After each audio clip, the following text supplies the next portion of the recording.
Hello, hello. Welcome to the channel. I'm really excited to have my beautiful friend Cher here with us today. Cher is a registered nurse physiotherapist, Psychotherapist. psychotherapist. I Yeah, don't there you know. go. Thank you. And she is an incredible human who is deeply woven into my life over the years. I'm really excited to have her here to chat with us. I'm gonna just throw it into your corner, Cher, if you wanna share a little bit more about you and why you're here. I always preface all these conversations by saying the women I chose and asked to be a part of these conversations are women that have inspired me and challenged me in my own journey. And you are one of them, and I'm so grateful for that, and I'm so happy to have you here. So welcome. Welcome. Thank you. Thank you. I'm very grateful to be here. And yeah, we've just interwoven into each other's lives over the last, I don't even know how many years now, but it's been amazing. And we've gotten to grow together. We've gotten to learn together and just, yeah, stepping into our own power and passion and leadership skills. And Yes. Daniel, I have to call out those amazing glasses on your face. Come Yeah. on. Looking quite beautiful yourself today, girlfriend. Thank you. Thank you. A little bit more about me. Like you said, I'm an RN. I'm a psychotherapist. An RN psychotherapist is the formal way of saying it. And I've been in nursing for almost 2 decades now in various capacities, and then have also been supporting my family members as a caregiver and learning lots of leadership skills on a personal level as well. So being able to bring all of that, both professional and personal experience and knowledge into my practice makes me much more understanding and empathetic and better at supporting my clients than I think if I didn't have that experience behind me.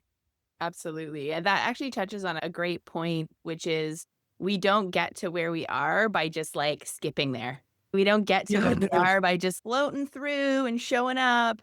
We get to where we are, especially when we're here to make impact, which I know you are. I know you are, girl, you're here to make impact, and when we are, we often have to go through a lot of discomfort and a lot of, like, trials and tribulations and a lot of learning, and I know in my case, fucking failing. I call them lessons, but lots of heartache and pain is often wrapped up in the journey to get us to where we are now, and one of the things that you had said to me in the pre-interview questions was that one truth that you live by in your leadership is that your experiences are valid. And I thought that was really beautiful and something that's often overlooked, I think, many Mhm. times in leadership. Maybe not often, but there are times when it's overlooked where it's, oh, like I know how to help. It doesn't matter where I've been, what I've done, or what my story is. But I was wondering if you could maybe just share a little bit more about that truth for you, that your experiences are valid. You even said your voice matters. Like what does that really mean for you? And like how did you come to adopting that as a truth for yourself? Yeah, so how many hours do we have? I know, right? Um, but yeah, the whole your experience matters. Like that was something that I struggled with for a long time of just I'm too broken to be of use. I'm too broken to show up for people, or I'm too much dealing with my own stuff to be able to be effective in other people's lives and supportive for other people. And one of the things that was said to me at one point by a good friend of mine was you need to show up, and it's okay to show up mid shit. Even while everything feels like it's falling apart in your world, it's okay to still show up. You still have something to offer. You've still learned things. You've still found things that work, even in your struggle. And so while you might still be in the midst of that struggle, you have value to offer. And it might be connecting with other people who are going through similar things that you are and getting into a peer support group and being like, oh, you're struggling with that too. We tried this in our situation and it worked. And somebody else going, oh my God, that sounds like it would be amazing. Mm, And so it doesn't matter where you are in your life, you have value, you have skills and abilities and knowledge that you've gleaned, grown, whatever at any point. lives that you can still bring to the table. And it doesn't mean that everybody who's gone through horrendous stuff needs to become this like amazing, like rah, warrior for that whatever cause or trauma they've been through. It just means that you can show up for yourself and for maybe your family members, your spouse, for your kids, for friends, and just who you are, even in all of that, is enough. That lands, like, so deep in my heart because 'cause I've definitely you know this about me, there's been many times in my journey of entrepreneurship and leadership where I've felt like I wasn't enough and I couldn't show up and I disappeared.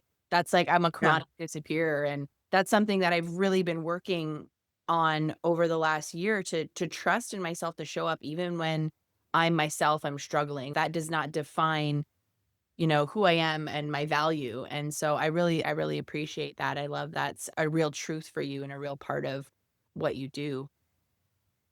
One of the big kind of themes that I want to share in these conversations is those moments in life when and this kind of is a good segue from what we were just talking about, but those moments in life when you do have to show up or you really want to show up and there's like that discomfort or resistance and now I know that's nervous system stuff. That's nervous system stuff trying to keep us safe, but just because things are scary doesn't mean that they're wrong. And I'm wondering if you have a story or an instance where even today where, it's not necessarily the most ideal situation and you had to move through a little discomfort to show up as the leader that you are. Yeah, so today is exactly a prime example actually, because you can probably hear it in my voice. I'm recovering from a cold. I had like fevers the last couple of days and I haven't been well. And I kept looking at this in my calendar going, I gotta be there. I gotta be able to do this. This is such an incredible opportunity to be able to show up and to support you, but also get support for myself because I've got lots of cool things happening. And so putting this out there in the universe, like getting it out there to other people's networks is amazing. So I'm like, I have to be okay. I have to show up. So I literally laid down up until about an hour before. And then I put on some makeup, made myself look awake and not completely sickly. And I've got my tea, I've got Gatorade, I've got water, I've got like all the things. And you can't see it. I'm in pajama pants. I made myself look good up here, but I am comfy. I am comfy where nobody else can see it. And it's about, I felt like, oh my God, like, why am I doing this? Like, why am I showing up sick? Why am I showing up when I'm not feeling my best? Like, that just, it felt really uncomfortable to show up when I'm not my best. And as I was talking about it with one of my other friends, and it goes really well with your book. Like your book. So my book is The Adaptable Warrior, Attainable Victories for Even the Darkest Days. Just a little plug for that. And Yeah, then, girl. this About that. No. don't have an exact date yet, but we will see. But it talks about all of the little things that are massive victories because you're showing up when you don't feel like you have the capacity to do anything. So showing up and opening your eyes, looking out the window for 10 seconds, changing your left sock, not even the whole pair, just the left one. Like just showing up and being able to do what you can do in the capacity that you have at that time. And so for me today, showing up in that discomfort of I'm not my best, but I'm still able to show up. I still have the capacity to show up and do this. And then after I'm done, I'm going back to bed and it's going to be amazing. All this makeup's coming off. I'm going back to bed. I'm drinking my tea, my water, like all the things, taking care of me. But I still got to show up in the capacity that I had for today. Well, thank you for doing that. I'm so grateful and we could have rescheduled, but you're absolutely right where this is an example of something that I want to do. The universe throws a curveball and you still move forward and you still do it anyways. So thank you. I appreciate you. I'm glad that you're here and I hope that you do get a great rest this afternoon. One of the things you just said really stuck out to me, and it's silly, and I'm not sure if there's a question or what's coming up, but we'll just let it fall out of me, which is Okay, you said, perfect. I got my tea, I got my Gatorade, I got my blankie, I'm all and it's like you knew exactly what you needed to do to create that space and that level of comfort that would make it easier for you to show up in this moment. And when I was doing a lot of life coaching, I always encouraged people to, you have this goal and this is the goal you want to, whatever, we'll make it easy. You want to do 30 minutes of hardcore exercise every day. I don't know why I chose that, but whatever, it's easy. Hardcore exercise every day. But there's going to be days when you're going to wake up and you're going to feel like shit, or the universe is going to throw you a curveball. And so I would always encourage them, like, what is the alternative? This is the goal, but if I can only show up in this capacity, what's the alternative and what can I do to support that? Make sure I got my tea and make sure I got my Gatorade and Yeah. make sure that I'm comfortable. And also, I feel like for you, like part of getting ready and putting the makeup on was like part of making it more attainable or making it easier to be able to show up. And I actually think that you're really good at that. So share, like I said, we have been woven into each other's lives.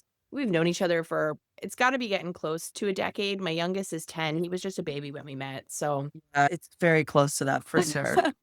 Cher is definitely a caregiver. Like, she is a person who knows how to, I almost wanna say knows how to set the scene and can really, like, Mm. you have a really good job of coming into a situation and knowing what's needed to, like, make things easier, make it more adaptable. That's a word that's coming through, and I don't know if you have anything to share about that or just receive the kudos, girlfriend, because you Oh, really I'm taking are. all of it. Yeah, Thank you you. really are good at that, and you are a caregiver, like you said, even to your family at home. This is a role that you lead, and so maybe you can speak on that a little bit. Like, this has that always been a part of who you are? Is that something that you had to warm up to or learn? Where did that ability to just be like, "Okay, wait a minute. This is what needs to be done. How can we make it easy? How can we set the state?"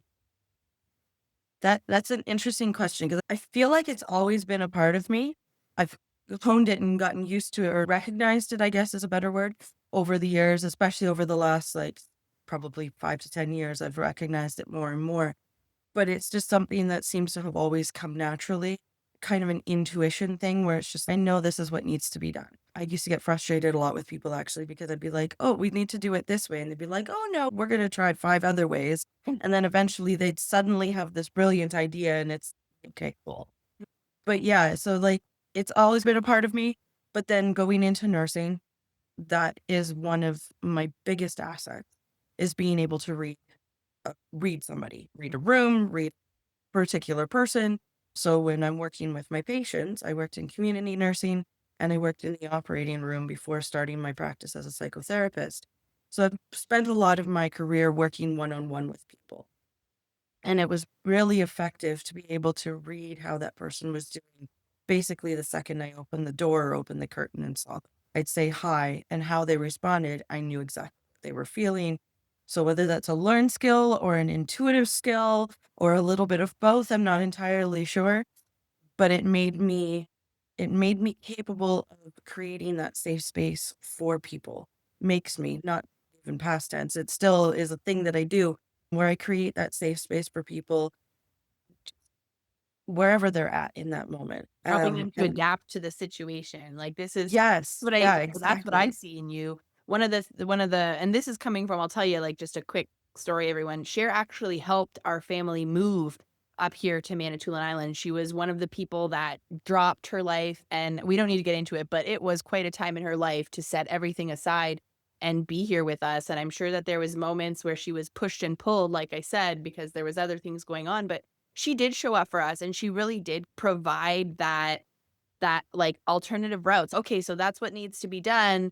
This is the way that you're gonna do it, but we could also do it this way, and maybe this way would be easier. So I'm just sharing that because I know I've literally experienced her in my very intimate space showing up and really being able to read the room, and she helped in the restaurant a few times, definitely, chef kiss. She's welcome to come and hang out in the kitchen anytime in the dining room. We really, really have appreciated all of those times. So let me just also just take a moment and just, I don't know if I've ever thanked you enough for that time. It was such a powerful, intimate transition of mine, and I'm so glad that you were the one that was there to hold us all through it, despite what you were going through at that time as well. So Yeah. You're welcome. But yeah. that's about all I can say back to Yeah, that. yeah, You're welcome. exactly. Exactly, yeah, no, I get it. Okay, give me a sec here. There was something that was brewing that I wanted to touch on. Oh, okay, this is what it is. And I wanna have this conversation with you because you get it. I'm a human design manifester, and so is Cher. We're both manifestors, and so I feel like this was a part of the conversation that I wanted to have with you because you get it, you understand, and you might have a little bit more to speak on this. For anyone who doesn't know what that means, just look up human design. It's super simple. It's based on your birth date, time, and place, just like astrology. Just gives you like a little bit of a not a little bit, there's a lot of it, but you can start with a little bit of insight into who you are, how you make decisions, how you move through the world when you're in your design and when you're not in your design. So Cher and I were both what are considered human design manifestors, and only 9% of people on the earth are manifestors. So I like to think we're a little bit unique. Yeah. And one of the things that I have struggled with over the years, and I'm sharing this because this goes far beyond manifestors. This is a thing that I know other people have dealt with too, but it's very real and visceral for us, which is this magnetic and repelling aura, right? So it's like people either love us or they hate us. Oh, And like yeah, there's no in really between. easy to see. We know we can show up into a room and people either love us or they hate us. And I know that for myself, like I struggled with that for a long time. I'm only now really starting to accept the fact that, first of all, everyone doesn't have to like me. I don't have to like everyone. And if there's this repelling nature that is there for a reason, and if there's this magnetic connection, that's there for a reason too. And I know that for my leadership, sometimes I rub people the wrong way and then I feel like, "Ah, man, I'm not able to share my message. I'm not able to do what it is I wanna do." But the truth is that sometimes that is the message, is that thing that I said that made them feel uncomfortable or that way that I moved through the world that made them wanna step back and step away. And so I'm curious, like, how that just shows up for you, just even me personally, I'm curious because this is a thing that I'm working through, but everybody does have those moments where they're like, "Oh my god, I think I upset someone or I rubbed someone the wrong way," and so I'm wondering if you have a story or a little anecdote or something to share about just that way that we move through the world, like, we don't have a choice. They love us or they hate us. Yeah, and it's something that I've only recognized in the last couple of years probably, because I was just like, maybe I'm just a horrible human being because there was so many people that were just like it just seemed like people just kind of kept disappearing. But as I healed more and realized like, no, those were actually toxic people, and me standing up for myself and holding a boundary or having showing up in my power or my opinions or whatever, and that caused them to, like, go, "Nope, I'm out." Looking back now, I can see, oh, that actually saved me a lot of grief and heartache. Even though in the moment it was like, What is wrong with me? What's going on? Why did that happen?" I remember one person I kept getting rescheduled on for we were supposed to meet, and we kept getting rescheduled. And I finally said to them, I'm like, "I'm not loving this. I'm important. Like, it's always for this other person. Suddenly their needs are more important. And I'd like to be just as important. I am just as important. Like, I'm not loving that I keep getting dropped and have to change my life and my schedule for you, for this other person, really."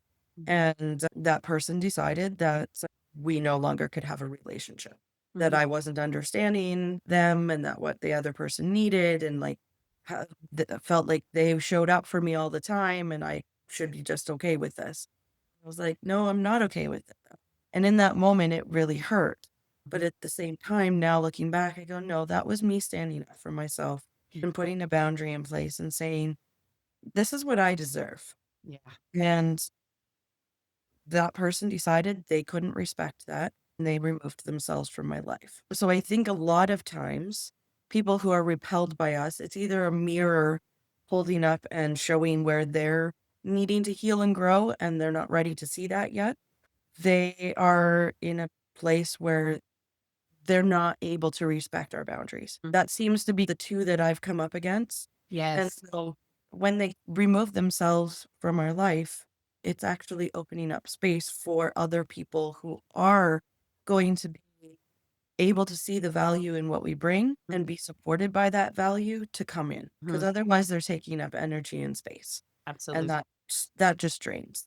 Mhm, So, I'm becoming a lot more comfortable with that happening because then it's okay, but the people who are coming in are amazing. They're growing. They're ready for my energy. ugh, yes. I love how you said that, they're ready, because that is literally the feeling.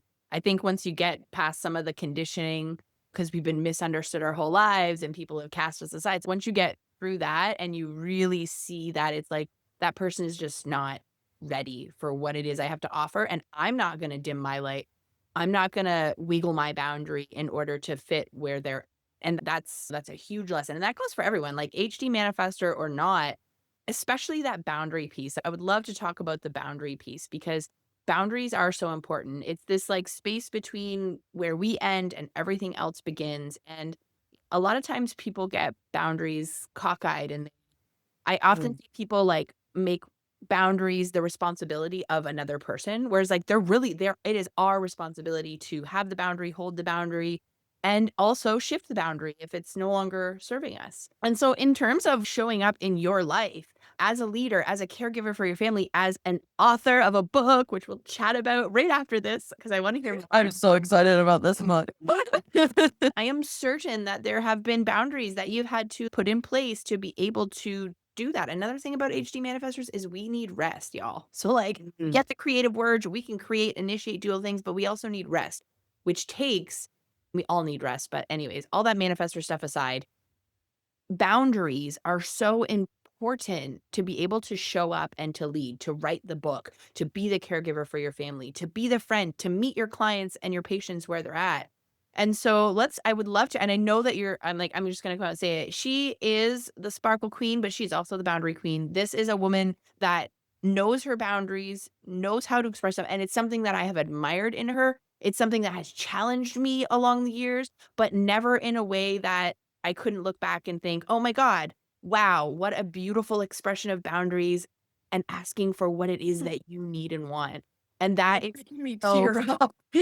so inspiring, it really is, and so I would love to hear you speak just on boundaries in general, on boundaries when it comes to leadership, and then, how it is that you wrote this book probably had something to do with some boundaries that were put in place, so I'd love to hear a little bit more about that. Yeah, so one of the biggest boundaries that I've put in place around my work is my family obviously lives in the same house as I, but they're mostly in one section of the house. We put up a light that when it's turned on, it's called our DND, do not disturb, but it also is DND like Department of Defense and whatever. So it's our DND light. It's our do not disturb. That means Cher's in session or she's just taking time for herself. It could mean anything. I can be doing anything I want in that time, but as long as that light is on, unless the house is on fire or somebody's actively dying, you don't come in. You Mm. don't come find me, you don't call me, you don't come talk to me, nothing. That is my space. But the one thing I have to remember is to turn it off when I'm done. Because I'll come downstairs and they'll be like, my husband Garth has said to me a couple of times, I can't talk to you right now. The light's still on. I'm like, and then I turn it off. But that has been a really great way to have that boundary because it's a visual representation that Cher's not available right now.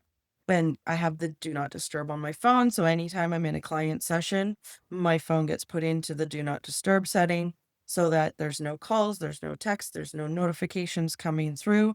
I have to figure out how to do that on my computer yet because it hasn't happened yet. But that's one of the easiest ways to be able to maintain focus and maintain that sacred space for myself and for my clients. And then for writing the book, excuse me, I set for myself basically just said, you have to put something down every single day, just something. It could be 2 words, it could be a word, it could be the whole freaking 5 pages. I don't care. But just put something down because the hardest part of getting started on a task for me is getting started. So when you're staring at that blank screen or that blank piece of paper, oh my God. So I just started writing. I just put something down. And once I had something down, then I could edit that something and it could become amazing. And for me too, I found this kind of goes back to that strategy of what works for you and setting the space up for you. I can't write the first draft on my laptop. Sitting and looking at a screen and trying to put the words down, It doesn't work for me. I don't know. There's like a block between of my fingertips and the keyboard. But when I put that pen in my hand and my paper and I write and I have my logo at the top of my paper and it's just, and I'm writing and it just flows out of me. I set myself up in my comfy reclining chair, have my water again, whatever other beverages that I want.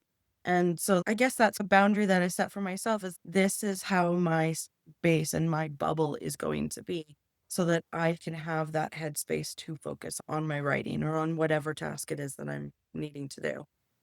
Yeah, that sacred space is I wanna chat just quickly about that because I feel like it's really important, and then I wanna hear all about your book, okay? But that sacred space, one thing I've learned about it is the feminine inside of us, we all have masculine and feminine. The feminine inside of us, in order for her to feel safe and be able to be exalted and express herself and write Mhm. all of her, she needs the masculine part of us to create that sacred container, to create a space for us to exist inside of. And so that is like what you're talking about and what you're really good at is that divine masculine expression of creating a safe, sacred space so that magic can take place inside of it without any holding back or without any fear or shame or guilt. And that is a big part of what I do and what I love to create is that safe container, is that safe space so that not only myself, but other people can also come in and express and share and shift and transform. And I think a lot of people, they skip that part and they want to go right into just like expression and then they collapse because, oh, that wasn't safe. Yeah. There was no boundary. There was no like perimeter. And so I love that you shared that. And I love that you can do that for yourself, and we're encouraging you all to do that for yourself. Before you wanna do anything, especially creative, create a sacred container for yourself, and it can be like what Cher said, putting some, like, boundaries, some physical, visible boundaries of, "This is my space," setting yourself up with your drink and your cozy blanket and the pen over the Yeah. keyboard, and then for me, I often like to set a space by even before this call, I did some smoke cleansing and I lit a candle and I really just welcomed in the highest expression of both of us for this conversation. And for me, that helps me feel really grounded and really like contained and safe. Yeah. Do it, y'all. If you want to get creative, create yourself some sort of ritualistic sacred space because you can, I want to say you can let go a whole lot more in that case. But I let's feel talk like you about, can. I feel yeah. like you can though, and I like the word that you use, perimeter, Mm, because when you think of a perimeter, so it could be a fence, and that protects livestock. It could be when the military, because that's who I work with a lot, they talk about setting up that perimeter. That's their guarded space. mhm, That's where their unit is cleared, it's safe. mhm. So they can move and be and function in that. But they've also got things that are guarding that perimeter, things being people usually. But that perimeter is guarded. It's got fences up, it's got whatever it's got, it might have barbed wire, razor wire, whatever. But that perimeter is secure. So when we put those perimeters up for ourselves or those boundaries up for ourselves, we can function and just thrive in that space because it is safe, it's secure, it's protected. Yeah, you know who's coming in, you know who's going out, you know if Yep. anybody approaches, it's gonna be taken care of, and you can just keep yourself in flow. Yeah, I love that. I feel like use that one, perimeter. Feel like that makes so much sense and is on point and on brand and just makes so much sense for you in your life. So let's talk about your book, Attainable Victories. Ever since I met you, you said, I got a book in me. And I'm sure you got more, but you always, I got a book in me. And it wasn't, I feel it was like at one point last year where you were like, okay, I'm giving myself this boundary that I need to start something and Yeah. I'm do something every single day because I'm getting this book written. So I want to hear a little bit about the journey of all right, I'm ready. It's time. I'm going to output this. And then I want to hear about the book itself because I know I've got little sneak peeks of what the higher ups have to say about it and it sounds like it's going to be just something that is so impactful and so moving and I want to hear from you about it. Yeah. So the journey of creating this book has been wild. I think that it's gone so quick. So I wrote it in about 3 months was the rough draft. I had it edited and to the editor in about 4.5, somewhere in there. I've lost track of time. It's just been a whirlwind. But I think that the reason it came out of me so quickly and relatively easily is because of all of the work and the learning that I've been doing over my entire life. So, with my own personal stuff, with supporting people who are going through trauma recovery, whether it's friends, family members, with working in the nursing profession, just all of that information and all of those resources that I had gathered, all of that knowledge that I gained over that time, I've managed to just like bluff out into this book. And it's by no means an extensive covering of all the knowledge that I have because we need more books. But it came out so quickly. So and originally my book idea was going to be, I thought my first book was going to be a memoir of my life to now, of all of the insane and crazy things that I've been through, of the healing journey that I went on, of the support that I've been given, the support that I'm giving. Like I thought that was going to be my first book. And I had to let that go because it just wasn't coming, it wasn't flowing, and it just didn't feel like it was the right time. So then the idea of the Adaptable Warrior came into my head because have struggled for a very long time with what is put out there as self-care. It feels daunting when you are in crisis mode, in crisis, and just like barely holding your head above water mode, or you might be completely drowning. The things that people talk about as far as self-care feel completely unattainable. Go for a 20-minute walk? No, I can't even get out of bed. How am I supposed to do that? And so you end up just feeling even more like you're failing. And you feel like you're not capable of even functioning at what is considered a basic level. But the basic level is really being able to feed yourself, hydrate, use the bathroom. So if you've managed to be able to put some food in your body, even if it's a bite, or put some water in your body, or whatever other beverage that's non-alcoholic, or get up and use the washroom, like that's attainable victories. And when you're in crisis mode, those might be the only attainable victories that you can get. Those are self-care because self-care is literally means taking care of yourself. So that's using the washroom when you need to use the washroom. That's putting food and water in your body. That's doing your hygiene. So brushing your teeth, maybe having a shower. One of the attainable victories in the book is not even having a full shower. It's literally stand or sit in the shower and just let the water run over you because you're still going to get some of those benefits and some of those effects. And maybe while you're in there, you feel like actually scrubbing yourself a little bit.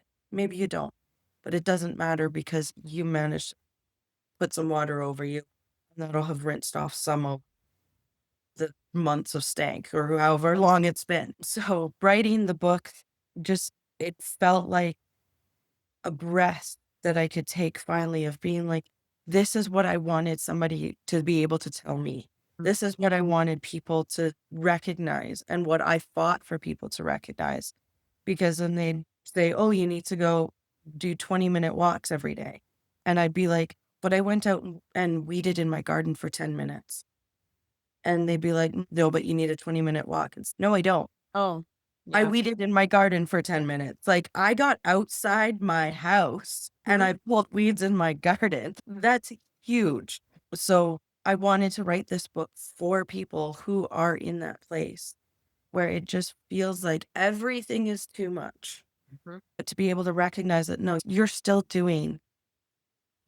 having these victories. You're still functioning probably at a higher level than what you even realize you are and making it attainable, which is why it's attainable victories for even the darkest days and they're all victories. There's 100 of them and there's all things that can be done from inside your home.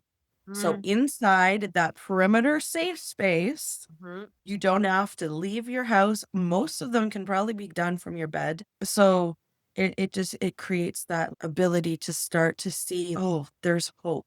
I'm not as much of a failure as I thought I was. And one of the things that the editor actually said was that that they haven't really seen, like, this is unique for self-help, that healing journey growth books, and that it does make it so much easier for people. And they called it potentially life-saving, which is, oh my God. Like, I I read that and I just started crying. Because I'm like, yes, that's exactly what this is. Because if I would have had this book when I was going through my toughest stuff, mm, it would have made it feel so much easier, because I would have been like, oh my God, no, somebody gets it. Opening my eyes, that's an attainable victory. I mm, can do that. Closing my eyes, I can do that. Like, ah, counting my fingers, 1, 2, 3, 4, 5.